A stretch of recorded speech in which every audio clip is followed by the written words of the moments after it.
நான் ஒரு வீட்டில் தங்கி இருந்தேன். அந்த வீட்டில் நான் 3 நாள் தங்கி இருந்தேன். 3வது நாள் எனக்கு பயணம். நான் திரும்ப அமெரிக்காவுக்கு போயிட்டேன். அந்த 3வது நாள் நான் கிளம்புறதுக்கு முன்னால எனக்கு அந்த வீட்டில் ஒரு அனுபவம்.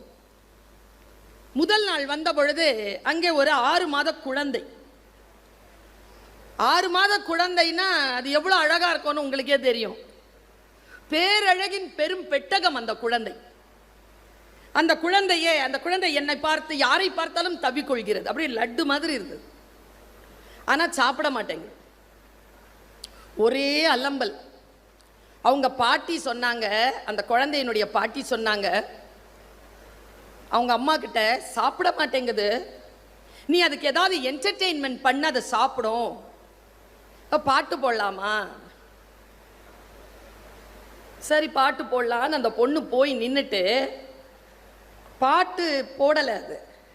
அது எதுக்கு பாட்டு போடணும், நானே பாடுறேனேன்னு வந்து பாடுச்சு அந்த பிள்ளை. பாடின உடனே அந்த குழந்தை கலகல கலகலன்னு சிரிச்சு அந்த ஸ்வீட் பொட்டேட்டோ சக்கரவள்ளி கிழங்கு சாப்பிட்டுருச்சு. அது முதல் நாள் நடந்ததா? 3வது நாள் வரைக்கும் 100 முறையாவது அந்த அம்மா அந்த பாட்டு பாடி இருக்கும் அந்த பிள்ளைக்காக. அந்த குழந்தை சாப்பிடும் போதெல்லாம் அந்த பாட்டு கம்பல்சரி ஆயிடுச்சு அந்த குழந்தைக்கு. அந்த பாட்டு வந்தால் தான் அது சாப்பிடுது. அந்த அம்மா சாப்பிடாத நேரமெல்லாம் பாடிட்டு இருந்துச்சு, அது வேற. 100 வாட்டி கேட்டு மனப்பாடம் ஆயிடுச்சு எனக்கு அந்த பாட்டு. இந்த குழந்தை அவ்வளோ சந்தோஷப்படுத்தின பாட்டு.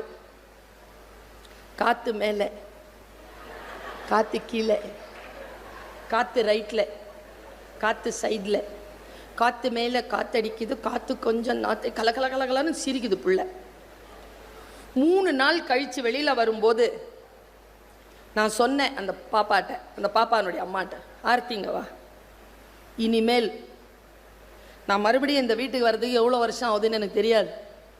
புள்ள வளர்ந்துருக்கும் போது அது உன் பேச்சை கேட்க மாட்டேங்குது, அது ரசனை மாறி போச்சு, அது குத்துப்பாட்டு தான் கேட்குது, அது கெட்ட பாடல்கள்லாம் கேட்டுட்ருக்குன்னு சொன்னால் அது அந்த குழந்தையின் தவறல்ல.